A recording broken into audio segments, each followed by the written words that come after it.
Brian sharp नाम का एक व्यक्ति एक पुस्तक लिखता है जिसका नाम था द वे ऑफ आहरिमान।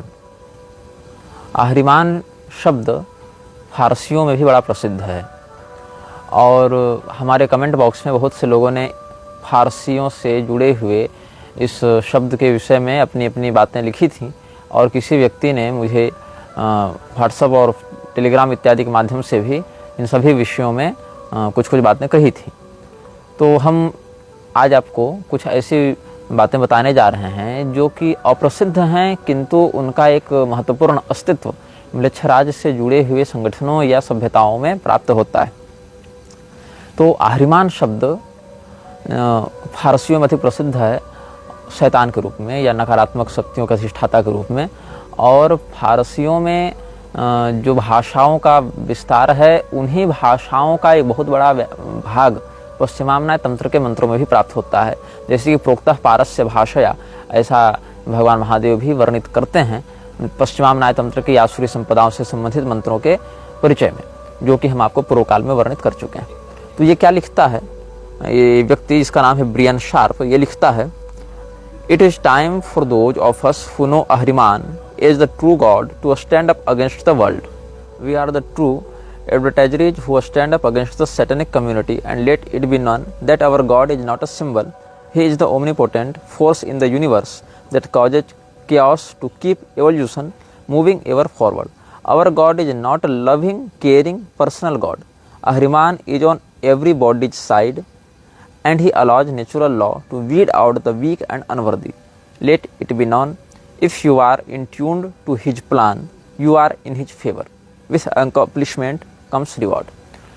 जो इसने प्रोलॉग लिखा है अपनी पुस्तक में द वे ऑफ आहरिमान, उसमें इसने स्पष्ट कहा है कि हम आहरिमान, और ब्रैकेट में लिखा है शैतान, उसको सच्चा ईश्वर के रूप में मानते हैं और इस पूरी दुनिया के खिलाफ खड़े हैं। हम लोग उसके सच्चे विज्ञापन करता हैं और ये बताना चाहते हैं कि हमारा ईश्वर कोई प्रतीकात्मक ईश्वर नहीं है। मतलब ये जो आहरिमान को अपने आराध्य के रूप में देखते हैं वो कोई प्रतीकात्मक ईश्वर नहीं है, अपितु वो इस विश्व में सर्वव्यापी है। उसकी शक्ति या उसकी ऊर्जा सभी लोगों को प्रभावित करती है किसी न किसी रूप में, और जो कमज़ोर लोग हैं या जो अपरिपक्व अयोग्य लोग हैं उनको प्रकृति स्वयं नष्ट कर देती है। Survival of the fittest. जो व्यक्ति सक्षम है, जो व्यक्ति ताकतवर है, जो व्यक्ति संघर्षशील है या अपनी योग्यता को सिद्ध कर सकता है समाज में, वही व्यक्ति किसी भी युद्ध में अपने आप को सुरक्षित निकाल सकता है या किसी भी आपदा में सुरक्षित बच सकता है। तो आहरिमान के उपासक वही लोग हैं जो ताकतवर हैं, जो लोग संघर्षशील हैं, और आहरिमान प्राकृतिक बहाव में उन सभी लोगों को मिटा देना चाहता है जो कमज़ोर हैं, दबे कुचले हैं या संघर्ष का सामर्थ्य नहीं रखते हैं। ये इसका दावा है। साथ ही यह कहता है कि हमारा जो देवता या हमारा जो ईश्वर है आहरिमान, इसके लिए वो कोई पर्सनल जैसे सभी लोगों के मान्यता में है कि हमारे ईश्वर हमसे बड़ा प्रेम करते हैं, दयालु हैं, कृपा निधान है, करुणा निधान है, दीन वत्सल है, वैसा नहीं है। ये कठोर नियम पर चलता है। जो ताकतवर है सर्वाइव वही करेगा, जो फिटेस्ट है, सर्वाइवल ऑफ द फिटेस्ट है, इसका नियम है। तो एक शक्ति की परिकल्पना प्राप्त होती है फारसियों में, जहाँ पर अहूरा मजदा की ये बात करते हैं, अहूर मजदा। अब ये स को ह पढ़ते हैं फारसी, सकार का उच्चारण हकार के रूप में करते हैं, इसीलिए अहूरा को आप असुर भी कह सकते हैं, असुर मजदा भी कह सकते हैं। लेकिन असुर मजदा को ये लोग जीवन और संतुलन का देवता मानते हैं। एक प्रकार से मान लें तो इस सृष्टि के रचयिता के रूप में ये लोग देखते हैं। फारसियों में जो एक संभाग कुछ अच्छे लोगों का हो सकता है या जो कुछ मानवता के प्रश्रय में रहते हैं, उसको समर्थन देते हैं, उन लोगों में जो जिसको पॉजिटिव कह सकते हैं, पॉजिटिव पार्ट, वो अहूर मजदा के उपासक होते हैं। 1966 ईस्वी में एंटन लेवी नाम के एक व्यक्ति ने यूरोप के जगत में चर्च के विरुद्ध एक अभियान खड़ा किया था। उसका कहना था कि चर्च वस्तुतः जिसकी पूजा करती है वो ईश्वर नहीं है, वो इस विश्व को नष्ट करने वाली ताकत है और असली ईश्वर तो शैतान है। ऐसा कह के उसने शैतानी पूजाओं को खुलेआम प्रचारित करना प्रारंभ किया और उसके अभियानों को व्यापक रूप से प्रतिबंधित करने के लिए और उसके द्वारा दिए गए भाषणों को दबाने के लिए FBI ने बहुत परिश्रम किया। और 1990 ईस्वी आते आते एंटन लेवी के बहुत से दस्तावेज और बहुत से भाषणों पर अस्थायी रूप से प्रतिबंध लगा दिया गया था।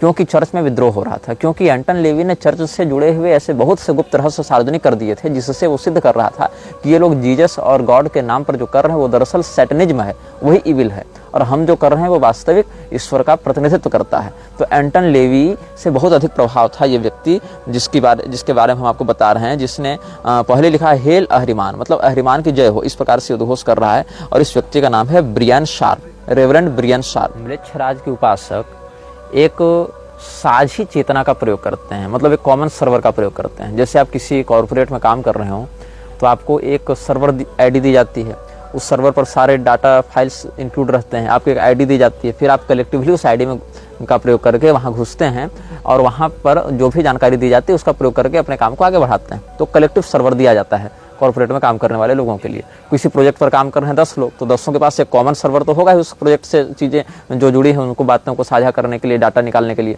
तो वैसे ही यहाँ पर अहरिमान या आर्द्रमलेच्छ के जो अनुयायी होते हैं, जो म्लेच्छराज के समर्थक हैं, जिसने उसकी ज्योति की धारणा स्थापित की है, वो जिस कलेक्टिव कॉन्शियसनेस का प्रयोग करते हैं, जिस साझा चेतना का प्रयोग करते हैं, उसका नाम है ईथर। ईथर को आप ऐसे भी स्पेल कर सकते हैं AETHER। तो ईथर से वो क्या करते हैं, अपने आप ईथर का प्रयोग थॉर की भी किसी मूवी में देखे होंगे, हालांकि वो उसका सही चित्रण नहीं है और ईथर नाम का एक वास्तविक तत्व भी एग्जिस्ट करता है दुनिया में, लेकिन ये अपने अंतश्चेतना के तरंगों को आपस में कनेक्ट करने के लिए जिस तकनीक का प्रयोग करते हैं वो ईथर ही कहलाता है। ऐसे ईथरनेट नाम की भी एक तकनीक आती है, वो एक अलग है। तो फारसियों ने इस म्लेच्छराज को अहरिमान के नाम से पुकारा, जैसा कि हम बता रहे थे। और ब्रियन शार्प जैसे लोग जो अहरिमान का खुलेआम प्रचार करते हैं और उसके समर्थन में लोगों को जोड़ने के लिए प्रयासरत भी हैं कई दशकों से, उन लोगों ने अहरिमान को एक नाम दिया है, गॉड ऑफ फ्री विल। मतलब ये उन्मुक्त इच्छाओं का देवता है। और फ्री विल के नाम से बहुत कुछ अभी समाज में चल भी रहा है कि हम क्या पहनेंगे हम खुद तय करेंगे, हम क्या खाएंगे हम खुद तय करेंगे, हम क्या कैसे कहाँ उठेंगे बैठेंगे हम खुद तय करेंगे। तो कुल मिला के ये जो फ्री विल का नाटक है वो व्यभिचार को प्रोत्साहित करने के लिए, बलात्कार को प्रोत्साहित करने के लिए, नशेबाजी को प्रोत्साहित करने के लिए, अश्लीलता को प्रोत्साहित करने के लिए और विविध प्रकार के अवैध तत्वों के व्यापार को प्रोत्साहित करने के लिए प्रयोग हो रहा है। So basically the society is doomed due to the free will of evil people.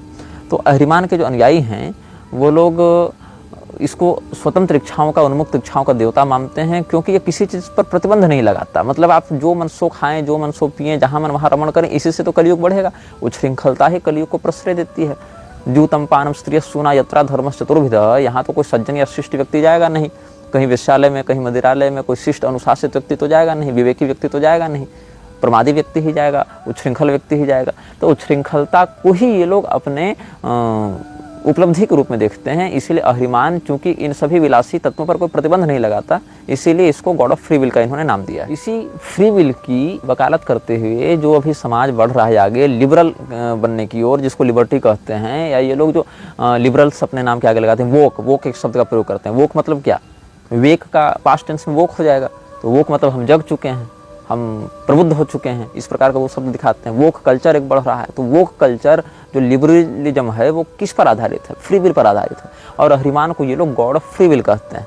और इसी के एजेंडे को आगे बढ़ाने के लिए विविध प्रकार के उपासना पद्धतियों में फेरबदल करते हैं और अपने गुप्त संस्थाओं से लोगों को जोड़ते हैं। यद्यपि मजे की बात क्या है कि जैसे अफगानिस्तान में भी चोरी डकैती थी, जब पुलिस प्रशासन थी तब भी तो चोरी डकैती थी। अब तालिबान आ गया है तो चोरी डकैती रुक गई, लेकिन बड़े स्तर पर शुरू हो गई। तो वस्तुतः एक छोटे आतंकवादी को नियंत्रित करने के लिए बड़ा आतंकवादी आता है। जैसे वेन जब अंग के बाद राजा बना था तो उसके राज्य में जो छोटे मोटे चोर डकैत थे वो भाग गए, क्योंकि बड़ा डकैत आ गया है क्षेत्र में। तो बड़ा गिरोह जब आता है तो छोटे गिरोह वाले शांत हो जाते हैं। तो छोटे मोटे प्रेत भूत पिशाचों को कंट्रोल करने के लिए जिनकी परिकल्पना की गई वो एंजल्स हो जाते हैं।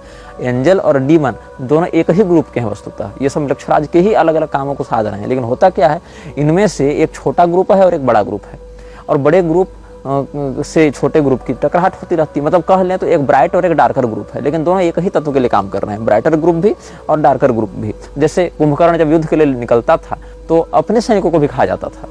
आप वाल्मीकि रामायण का अध्ययन करेंगे या और भी प्रामाणिक साहित्य का जो शास्त्र कोटि में आते हैं उनका अध्ययन करेंगे तो क्या देखेंगे कि जब भगवान श्री रामचंद्र जी की सेना के साथ कुंभकर्ण युद्ध कर रहा है तो इतना मतवाला होकर युद्ध कर रहा है कि वानर सेना का भी भक्षण कर रहा है और राक्षसों की सेना का भी भक्षण कर रहा है। तो उसको पता ही नहीं रहता कि हम रावण की सेना को मार रहे हैं कि राम जी की सेना को मार रहे हैं। लेकिन है कुंभकर्ण कौन? वो तो लंका का ही व्यक्ति है, वो तो रावण के लिए युद्ध कर रहा है, लेकिन नुकसान राक्षसों को ही पहुंचा रहा है। ऐसे ही brighter side of angels and darker side of demons में भी यही अंतर है। दोनों काम मृक्षराज के लिए ही कर रहे हैं, दोनों कलयुग को ही बढ़ाने में लगे हैं, दोनों आसुरी तत्वों के ही पोषण में लगे हुए हैं, लेकिन एक दूसरे के विरुद्ध ये प्रतीत होते हैं अपेक्षाकृत दृष्टिकोण से। और सत्ता का संघर्ष चलता रहता है कि हमारे अस्तित्व को, हमारे प्रभाव को, हमारे जो सामर्थ्य शक्तियां हैं उनको समाज जाने, हमारे माध्यम से समाज प्रभावित हो। जैसे आजकल मठों में झगड़ा नहीं चलता मठाधीशों में कि हमारे चेले अधिक हो, तो अलग अलग संप्रदायों के नाम से झगड़ा चलता है, हमारे चेले अधिक हो, हमारे पंडाल में अधिक भीड़ हो, हमारा जय घोष लगाने वाले अधिक लोग हों, लेकिन हैं दोनों अधर्म के ही पोषक, अपनी प्रतियोगिता के चक्कर में धर्म का नुकसान करते हैं।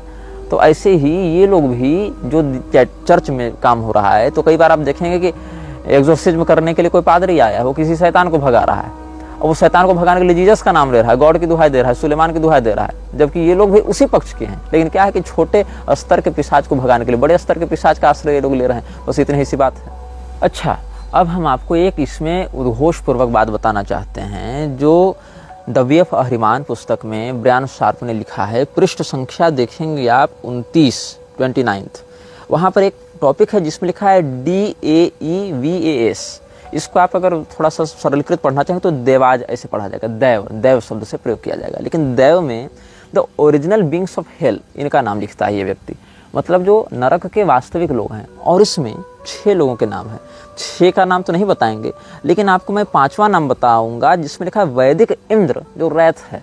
रैथ कहते हैं तबाही या प्रकोप, इस प्रकार के शब्द के लिए रैथ का प्रयोग किया जाता है। रैथ ऑफ टाइटन्स भी एक आई थी ना मूवी हॉलीवुड में बहुत पहले, तो वैदिक इंद्र जो है वो प्रकोप के देवता है, ऐसा ये कह रहा है। लेकिन ये ओरिजिनल बींग्स ऑफ हेल में आते हैं इन लोगों के लिए, देवा। तो कैसे लोगों को मिसगाइड करते हैं ये लोग कि अरे तुम्हारे जो देवी देवता हैं वो भी तो नरक के ही हैं, वो तो हमारे शैतान के नीचे काम करते हैं, क्योंकि शैतान is king of hell and these are original beings of hell. तो वैदिक इंद्र की यहाँ पर चित्रण वृत्ति रखी गई है रैथ के या प्रकोप के प्रभारी के रूप में, द इंचार्ज ऑफ रैथ। लेकिन वैदिक मान्यता में देवराज इंद्र ऐसे तो हैं नहीं, और देवराज इंद्र जो हैं वो देवताओं के राजा हैं, वो दैवीय संपदा के एक प्रधान स्तंभ में आते हैं, पूर्व दिशा के दिक्पाल भी हैं, अमरावती के राजा भी हैं, देवराज इंद्र हैं। और देवराज के पद पर कौन बैठता है? जो 100 अश्वमेध यज्ञों को निर्विघ्नता पूर्वक संपादित कर ले।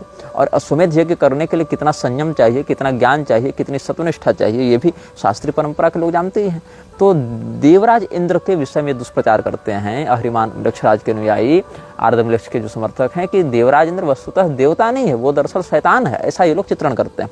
और वो ओरिजिनल बींग्स ऑफ हेल में आता है, और बाकायदा उद्घोषणा कर रहे हैं वैदिक Indra is the incharge of wrath, ऐसा कहते हैं ये लोग। और इसमें कहीं कहीं इन्होंने नाम तो लिखा है, जैसे वैदिक इंद्र और रैथ के नीचे अनाशित, अरास्क, इश्म, किन, सिज, तारोमैती, इस समूह का नाम लिखा है कि ये 6 जो शैतान है ये उनके नीचे काम करते हैं, इस प्रकार से कहते हैं। और वरुण को भी इन्होंने रखा है, जो वरुण को इन्होंने रखा है अननेचुरल लस्ट, मतलब अप्राकृतिक वासना का देवता वरुण है, इस प्रकार से लोग दुष्प्रचार कर रहे हैं। कहते हैं कि these are the original beings of hell and should be respected as such, that is why we इवोकेट them. They hold command to assure that tasks are handled properly. Remember, they are demons and you will need to be as specific about your desires and also be ready to accept the consequences for calling them forth for your bidding. Treat them as honored colleagues and friends. Never fear them. They work for Father Ahriman. He has granted us these demons to help accomplish the great plan that we are part of. तो ये क्या कहते हैं कि हमारा जो परम पिता अहरिमान है, मृक्षराज है, ऐसे मृक्षराज शब्द का इन्होंने प्रयोग नहीं किया है, वो तो हम लोग कोड में कहते हैं। तो अहरिमान जो है वो पिता है किसका? इस पूरे विश्व का, ऐसा ही कहते हैं। मतलब वो ओमनीपोटेंट है, वो विश्व का सर्वव्यापी तत्व है और सभी व्यक्ति में के अंदर बैठा हुआ है। और जो कमज़ोर हैं, जो असफल हैं, जो संघर्षहीन लोग हैं, उनको इस प्राकृतिक व्यवस्था से हटाने का वो काम करता है, मिटाने का काम करता है। केवल सफल और समर्थ लोगों का ही वह राजा है। और इसी बात को आप देखेंगे तो हूर पार्क रात के मंत्री एवास था, वो अयास ही, लेकिन हमने भ्रम में अयास कह दिया। जो हूर पार्क रात का मंत्री एवास था, जिसने अल्स्टर क्रॉली को बुक ऑफ लॉ पढ़ाई थी, उसमें भी एक सेक्टर ऐसा आता है जहाँ कहा जाता है कि मैं दयालु नहीं हूँ और मैं लोगों पर तरस खाने के लिए नहीं आया हूँ और मैं कोई केयरिंग नहीं हूँ, मैं केवल समर्थ और प्रतिष्ठित, धनी और पराक्रमी लोगों के लिए ही तैयार हूँ और उन्हीं का समर्थन करता हूँ। तो इसी बात को यहाँ भी जो ब्रायन शार्प है वो लिख रहा है और यह दावा करता है कि जो वैदिक इंद्र हैं और जो वरुण हैं, ये सब बड़े बड़े देवता भी अहिरिमान के लिए काम करते हैं। और ये सब वस्तुतः देवता नहीं, ये सब डीमंस हैं, ये सब शैतान हैं, ये सब राक्षस हैं, असुर हैं, और ये सब हमारे लिए हमारे पिता अहिरिमान के द्वारा भेजे गए हैं। इसलिए इनका आवाहन करके हम अपनी इच्छा अनुसार कार्यों को कराएंगे। इस प्रकार से लोगों के मध्य भ्रम का प्रसार करता है। तो तमोगुण का प्रसार जब किया जाता है तो क्या कहा जाता है? सर्वार्थान विपरीतांश बुद्धि सापार्थ तामसी। जो सभी बातों का उल्टा अर्थ बताए वो तामसी बुद्धि होती है। और इसी तामसी बुद्धि का प्रसारण करके कलयुग को बढ़ोतरी दी जाती है। तो कलयुग को बढ़ाने के लिए जो भ्रामक बातें हैं, देवता को असुर बना देना और असुर को देवता बता देना, तो अहिरिमान जो नकारात्मक तत्व है उसको ये लोग कह देते हैं कि यही सच्चा ईश्वर है। और जो देवराज इंद्र हैं, वरुण हैं, उनको ये लोग नेगेटिव बताते हैं। और अगर कहीं पॉजिटिवली इनको पोर्ट्रेट भी करना पड़े तो अहिरिमान से नीचे दिखाते हैं कि Ahriman is the father of universe and Vedic Indra and Varuna work under him and these are not gods, these are demons and the duty of these demons is to serve the followers of Ahriman. ऐसे आप समझ सकते हैं इस बात को। इसके बाद इसी पुस्तक के पृष्ठ 37 में एक सेक्टर इसने दिया है, dictionary of the infernal gods. Infernal gods मतलब जो नकारात्मक तत्व को प्रतिनिधित्व करते हैं या नकारात्मक हैं या थोड़े निम्न स्तर के हैं या अंडरवर्ल्ड से रिलेटेड है। अंडरवर्ल्ड मतलब वो दाऊद इब्राहिम वाला नहीं, वो तो मूर्ख है जो वहाँ वही छिपा हुआ है अंडरग्राउंड होके। उसको तो बाकायदा आना चाहिए था, महामंडलेश्वर बनता भी, किसी अखाड़े का भी माहौल बना हुआ है। तो डिक्शनरी ऑफ इन्फर्नल गॉड्स, उसमें कितनी चतुराई से शैतानों के नकारात्मक तत्वों के नाम के बीच में सनातनी देवी देवताओं को घुसाया गया है, ये आप अनुभव करेंगे। जब इस पूरी सूची को हमने बारीकी से देखा, समझा, तो बहुत से नाम ऐसे हैं जो वास्तविक पिशाचों की पूजा जिनकी होती है, जिनकी उपासना पद्धतियाँ प्राप्त होती हैं, जिनके उपासक वास्तव में पश्चिम जगत को आतंकित किए हुए हैं और उनका व्यापक प्रभाव पूर्वी गोलार्ध पर भी पड़ रहा है। लेकिन जो यहाँ पर कह रहे हैं, Behold the demons of our labor, the infernal gods are defined by place of origin, attributes and other information, इस प्रकार से कह रहे हैं। और इसमें जो सूची है उसमें से 6 का निष्कासन कर दिया गया था। 6 were discarded and the region is within the dictionary। और इसने चर्च ऑफ सैटन की स्थापना की थी। जो एंटन लेवी था उसने चर्च ऑफ सैटन की स्थापना की थी और सैटनिक बाइबल में लिस्ट किया था इन देवताओं को या शैतानों को या जो भी इनको आप नाम दें, लेकिन ये डीमंस कहते हैं। और सैटनिक बाइबल में, शैतान की बाइबल आप मान सकते हैं इसको, उसमें जो इन्फर्नल गॉड्स की सूची दी हुई है उसमें आर्दमिलेक्ष का भी नाम है। आर्दमिलेक्ष का नाम है, उसमें क्या लिखते हैं, हिब्रू भाषा का शब्द है ये आर्दमिलेक्ष, ऐसा लिख रहे हैं ADRAMELECH, तो अदरा मिलेच शब्द आ जाएगा, लेकिन वो आर्दमिलेक्ष है वस्तुतः। तो this god's attributes are leadership, glamour and misdirection. जैसा कि हमने कहा भ्रामक बातें को करता है तो मिस डायरेक्ट करता है। यहाँ पर देवराज इंद्र को बता दिया, वरुण देव को बता दिया, सब तो ओरिजिन्स ऑफ हेल हैं, तो मिसगाइड कर रहा है। तो ये सब करते हुए एस्मेडियस का भी नाम इसमें है। This god's attributes are of lust, knowledge of the past and influence, इस प्रकार से बता रहे हैं। और बहुत से शैतानों के नाम है जिसमें कुछ तो सीधे सीधे आर्द्रमिलक्ष के ही प्रकारांतर हैं, रूपांतर हैं, और कुछ उसके सहयोगी हैं, सेवक हैं। तो इसने जो सूची बताई है उस सूची में आप जब देखेंगे तो के अक्षर से एक ही नाम है, वो नाम है कली, KALI। अब इसको कली भी पढ़ते हैं और ऐसे इसमें तो IST का प्रयोग नहीं किया गया है, लेकिन इसको जो प्रोनाउंस यहाँ लिखा गया वहाँ KAH-LEE लिखा गया है, मतलब कली में तो ह्रस्व ही होता है। ये लिखा है काली, और काली के बगल में लिखा है हिंदू, मतलब हिंदुओं में इसकी पूजा होती है। और भगवती कालिका जो साक्षात ब्रह्म विद्या हैं, जगदम्बिका हैं, उनका चित्रण कैसे कर रहा है अहिरिमान का अनुयायी। This goddess attributes are destruction, chaos and confusion, the augury princess of death. क्या लिखता है कि ये जो देवी है ये तबाही की देवी है और विध्वंस की देवी है और भ्रम की देवी। तो भगवती कालिका चलो विध्वंस कर रही है, लोक संहारणी, उतना तक तो समझ में आ सकता है कि ये वृक्षराज के अनुयायी भगवती कालिका को क्या समझ पाएंगे उतने। लेकिन जो इसने लिखा कन्फ्यूजन, ये कन्फ्यूजन मिसगाइड करने के लिए लिखा है। भगवती कालिका ब्रह्म विद्या है, वो व्यक्ति को मोक्ष प्रदान करती हैं, तत्वबोध कराती हैं, न कि वो कन्फ्यूजन देती हैं। हाँ, ये हो सकता है कि ज्ञानिनाम विचेतान श्री देवी भगवती सा बलादा कृष्ण मोहाय महामाया प्रच्छति, या जो व्यक्ति बहुत श्रेष्ठ स्थिति में भी उसको भी माया के अधीन करके दैवी हेषा गुणमयी मम माया दुरत्यया मामे वही प्रपद्यन्ते माया में ताम तरंते, इस भाव से माया व्यक्ति को बांधती है। लेकिन ये भगवती कालिका का वास्तविक चित्रण नहीं हो सकता है, क्योंकि अगर आप कहेंगे तो फिर वहाँ दोनों को देव विद्ये वेदितव्य दोनों को आप बताएंगे। लेकिन यहाँ पर ऐसा नहीं कहा गया, केवल कह दिया गया ये जो है वो एक भीषण राजकुमारी है, मौत की राजकुमारी है, प्रिंसेस ऑफ डेथ। लेकिन प्रिंसेस कैसी? चार्मिंग नहीं, ऑग्री प्रिंसेस ऑफ डेथ कहता है भगवती कालिका को। और इस सूची में जितने भी लोग हैं वो अहरिमान के नीचे काम करने वाले हैं, इन्फर्नल नेम्स ऑफ डीमंस इसके अंतर्गत काम किया है। और इसको मैंने क्रॉस वेरीफाई किया तो किसी ने विकिपीडिया पर भी आर्टिकल डाल रखा है द वे ऑफ अहरिमान से उठाकर।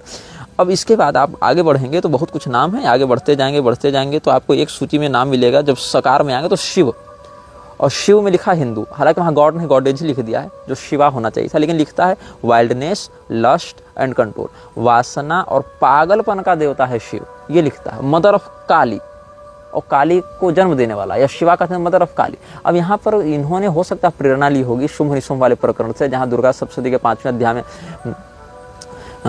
भगवती पार्वती स्नान करने के लिए जाते हैं, फिर उनके शरीर से कौशिकीति समस्ते सुततो लोके सुगीयते तस्याम निर्गतायाम तो कृष्णाभूत सावी पार्वती कालिकेति समाख्याता हिमाचल कृतास्या, ऐसे किसी प्रसंग से प्रेरणा लेते हुए इसने ये लिख दिया होगा। लेकिन कितनी भ्रामक बातें हैं। शिव बगल में हिंदू लिखता है, फिर कहता है this goddesses attributes are wildness, lust and control, mother of Kali, कालेज ओनली सबड्यू। इस प्रकार से हमारे सनातनी देवी देवताओं के विषय में कितनी घृणित या नकारात्मक बातें इसने लिखी हैं। और उन सबों को गॉड ऑफ फ्री विल जिसको ये मानते हैं, उनको अहरिमान के अंतर्गत काम करने वाले इन्फर्नल डीमंस बताते हैं ये लोग। जैसे कि आपको अगर अंगद रावण संवाद का स्मरण होगा, या हमारे श्री रामचरितमानस की कथा में भी आपने सुना होगा, पढ़ा होगा अन्यत्र भी, अंगद को रावण धमकी देते हुए कहता है कि देखो तू मुझे राम का भय मत दिखा, ये सब जितने बड़े बड़े देवी देवता हैं सब तो हमारे अधीन काम कर रहे हैं। हमने इंद्र को नियंत्रित कर रखा है, वरुण को नियंत्रित कर रखा है, हमारा जो बाग है वो इंद्र माली के रूप में देखते हैं, हमारा जो छत्र है वो सूर्य चंद्रमा देखते हैं, हमारे द्वार में वरुण देवता झाड़ू लगा रहे हैं और इंद्र ये सब पहरेदारी कर रहे हैं। ये सब मतलब अलग अलग दिक्पालों को वश में करके हम उनसे अपनी सेवा करवाते हैं। तो ये भी रावण अपने समय में असुरी वृत्तियों का, असुरी संपदाओं के विस्तारक के रूप में जाना गया। हालांकि रावण बहुत ऊपर की शक्ति है और वो भगवत इच्छा से ही उस प्रवृत्ति में गया था, लेकिन कम से कम मिजाज तो वही रहता है असुरों का कि हम सभी देवताओं के ऊपर नियंत्रण करें, हम सभी देवताओं के ऊपर राज करें। तो कर पाए या ना कर पाए, लेकिन मिजाज वही रखते हैं। तो अहरिमान के अनुयायी भी भगवती कालिका को, भगवान महादेव को, शिव जी को अहरिमान शैतान के नीचे बताते हैं, मृच्छराज के अनुयायी उसके नीचे बताते हैं कि ये लोग तो शैतान हैं, नरक के शैतान हैं, डीमंस ऑफ हेल हैं, और ओरिजिनल बींग्स ऑफ डीमन में इंद्र हैं, वरुण हैं, काली हैं, शिव हैं। ऐसे हमारे देवी देवताओं की नकारात्मक छवियां गढ़कर उनकी अवमानना करते हुए, उनका तिरस्कार करते हुए अपनी शैतानी शक्तियों को बढ़ाते हैं। अहरिमान के उपासक जब किसी रिचुअल को करते हैं, सामान्यतया जिसको आप हमारी भाषा में समझ लें पुरस्चरण जिसको हम कहते हैं, किसी मंत्र को जगाने के लिए पुरस्चरण किया जाता है। उस मंत्र की एक विशेष अनुशासन की वृत्ति से कुछ विशेष आवृत्ति की जाती है। पुरस्चरण के विषय में कभी बाद में हम चर्चा करेंगे। उसमें भी और 5 प्रकार की क्रियाएं होती हैं। पंचांगगत पुरस्चरण होता है, पटल है, पद्धति है, कवच है, स्तोत्र है, नाम सहस्रक है, ये सब अलग अलग प्रकार के अंग होते हैं पुरस्चरण में। फिर हवन है, तर्पण है, मार्जन है, ब्राह्मण भोजन है, ये सब भी अलग अलग उपांग होते हैं उसमें। तो ये सब अपने शैतानी शक्तियों को जगाने के लिए जो क्रिया करते हैं, जो आप पुरस्चरण का पर्याय समझ सकते हैं उनके अनुसार, उसमें ये लोग स्पष्ट कर रहे हैं कि 2 प्रकार की मोमबत्तियों का प्रयोग करते हैं, एक काले रंग की और एक श्वेत रंग की। लेकिन श्वेत रंग की मोमबत्ती एक ही हो सकती है और बाकी सारी मोमबत्तियां काले रंग की होंगी। और एक सामने एक वेदी बनाते हैं, वेदी के पर गहरे लाल या काले रंग का वस्त्र बिछाकर ये लोग प्रयोग करते हैं और उतना ही प्रकाश अपने सामने रखते हैं ताकि इनको अपने यंत्र निर्माण में, और जो इंस हैं, इंस कहते हैं ENN, इंस कहते हैं शैतानी शब्दों को जो एक अलग फ्रीक्वेंसी को जनरेट करके इन डीमंस को अट्रैक्ट करते हैं, तो उसको इन कहा जाता है, ENN। तो इंस का प्रयोग करके ये लोग जो अलग से एक शाब्दिक तरंगों का निर्माण करते हैं, उससे शैतानों का आकर्षण होता है, या इस प्रकार के पिशाच इनके पास आकर इनकी बातों को सुनते हैं और जिसकी जैसी योग्यता होती है उसके अनुसार से उसका कार्य संपादित करते हैं। तो मृक्षराज के अनुयायी सामान्यतः अपने मंत्रों को जगा कर रखने के लिए इस प्रकार के रिचुअल्स का प्रयोग भी करते हैं। इसके साथ ये लोग विशेष दर्पणों का प्रयोग करते हैं। जिस सब जगह ये कथित पुरस्चरण करते हैं ये लोग, वहाँ पर दर्पणों का बहुत व्यापक प्रयोग करते हैं। दर्पणों के कारण वो जो प्रकाश है वो परावर्तित भी होता है और साथ साथ ये मूर्ति पूजा भी करते हैं। यद्यपि विश्व में जो सनातनी मंदिर हैं, जो तीर्थ हैं उनको तोड़ने में, प्रतिष्ठित देवालयों को विध्वंसित करके, उनकी ऊर्जा को खंडित करके अपने नकारात्मकता को फैलाने में इनका बड़ा षड्यंत्र रहा है। और बड़ी बड़ी सरकारें भी इनके इसी अभियान को सार्थक करने में लगी हैं। भारत में भी बहुत से देवालय इसी षड्यंत्र के आधार पर तोड़े जाते रहे हैं और बड़े बड़े चैत्य वृक्षों को विध्वंस के माध्यम से हटाया जाता रहा है, ताकि उनसे जुड़ी हुई शक्तियों का वह किरण खंडित हो और म्लेच्छराज की शक्तियाँ वहाँ पर विशेष प्रभाव कर सकें। इसीलिए कॉरिडोर के नाम पर या विकास के नाम पर या तीर्थ स्थलों के डेवलपमेंट के नाम पर, टूरिज्म को प्रमोट करने के नाम पर जो है बड़े बड़े पुराने वृक्षों को, देवालयों को नष्ट करके उनके साथ जो शक्तियाँ जुड़ी हुई हैं उनके कनेक्शन को तोड़ने का षड्यंत्र किया जाता है। और लोग इसको विकास का नाम दे देते हैं। मूर्ख लोग इसको पीछे के षड्यंत्र और उद्देश्य और प्रायोजक को न समझने के कारण उनका ही समर्थन और यशोगान करते रहते हैं। तो यहाँ पर मूर्तियों को भी ला ला कर ये लोग पूजा करते रहते हैं और भारत से बड़ी मूर्तियां ये लोग चुरा चुरा कर विदेश ले जाते रहे हैं, जिस पर हम बाद में सप्रमाण चर्चा करेंगे। पूरे उपलब्ध रिकॉर्डों के साथ हम चर्चा करेंगे कि कब कब किस किस समय कौन कौन सी प्रतिष्ठित मूर्तियों को कहाँ कहाँ ले जाया गया। इसकी हमने काफ़ी लंबी शोध वृत्ति से जांच पड़ताल की है। बहुत से लोगों के रिसर्च पेपर्स और कोर्ट पेपर्स का भी हमने आश्रय लिया है, जिस पर भविष्य में हम कभी बाद में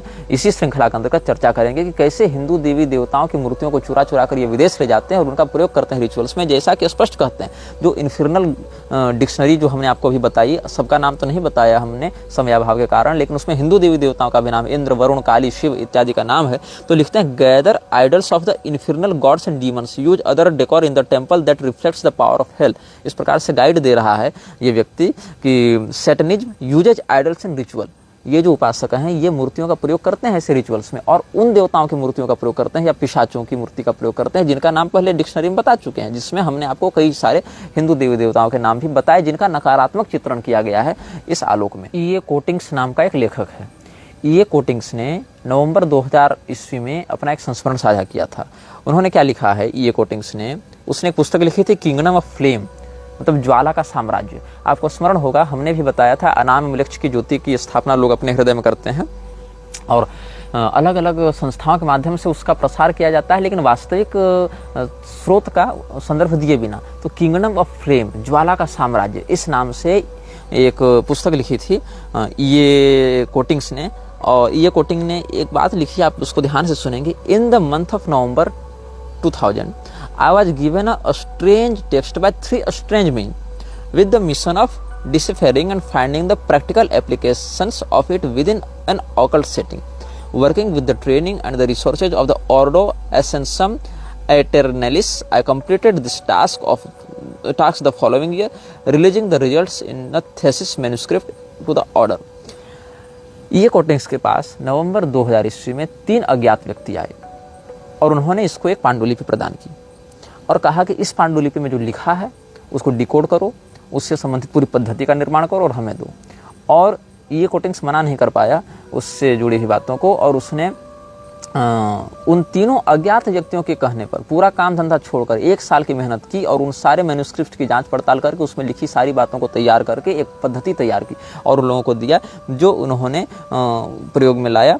और कहता है ये लेखक कि I have entered all the gateways, summoned all the entities and performed all of the rites they were contained in that text. जब ये उस पांडुलिपि का अध्ययन कर रहा था ये लेखक, तो इसने उस पांडुलिपि में बताए प्रत्येक मंत्र की साधना की, प्रत्येक बताए गए एंटिटी को बुलाया, उससे संवाद किया, तभी तो पता चलेगा ना कि आगे क्या करना है। तो वहाँ दी गई पद्धतियों को डिकोड करके इसने वो सारे चीज़ किए और सारे के सारे द्वार खोले, सारे एंटिटीज़ को बुलाया, सारे के रिचुअल्स किए जो कोई लिखा हुआ था। और कहता है, इसने अपना अनुभव बताया, I have seen and I have proven without doubt that these beings do exist.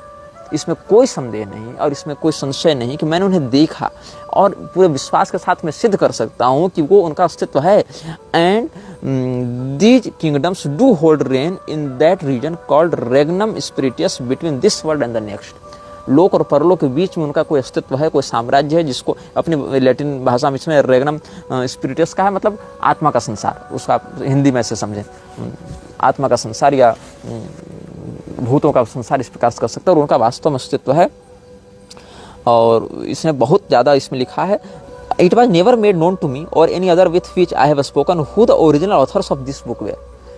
इसने बहुत जांच पड़ताल की और बहुत लोगों से संपर्क किया, लेकिन ये कभी पता नहीं चल पाया इसको कि वो जो लिखा हुआ हस्तलिखित जिसके पास भेजा गया था 3 लोगों के द्वारा, अज्ञात लोगों ने जो दिया था नवंबर 2000 ईस्वी में, वो वास्तव में किसके द्वारा लिखा गया था, किसने उसको लिखा था।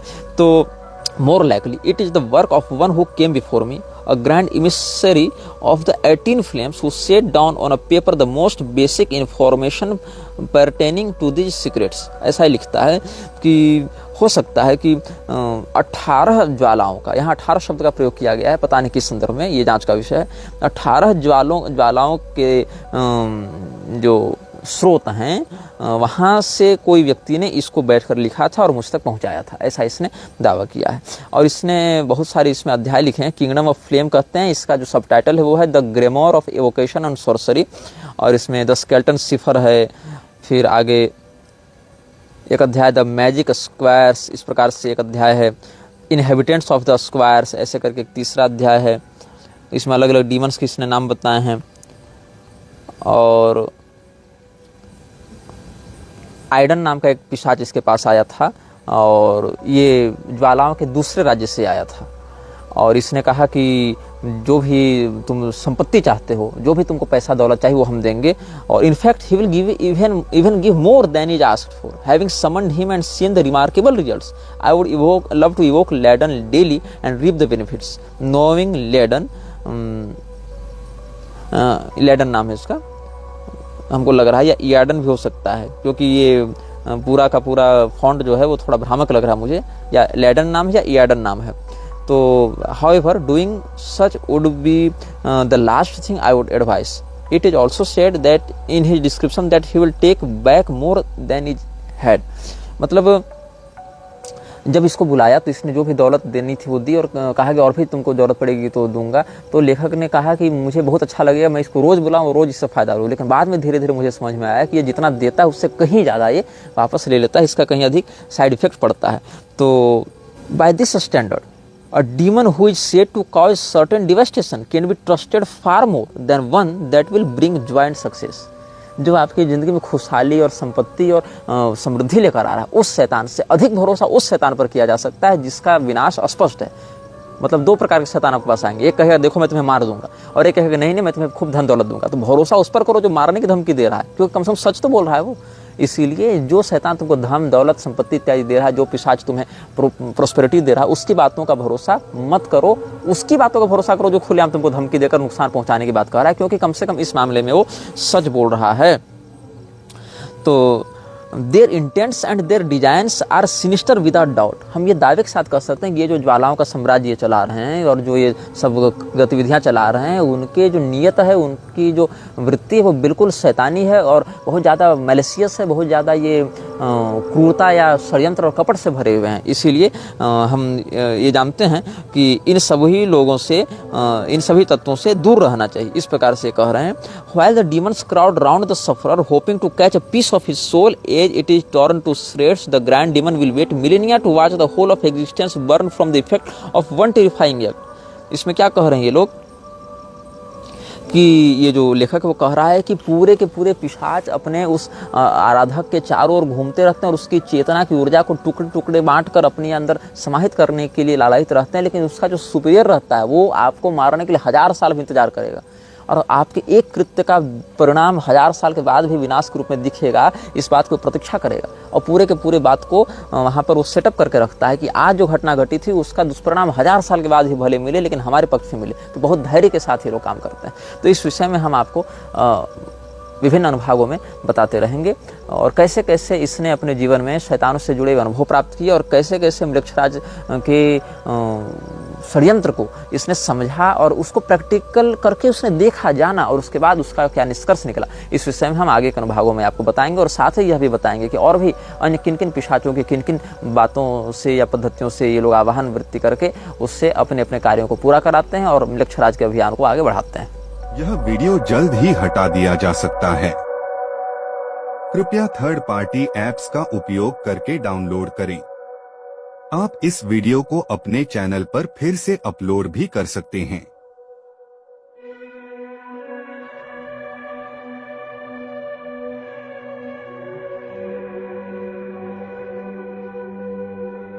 monetization. This video may get deleted soon. Please download using third-party apps. You may also re-upload this video on your channels. Thank you.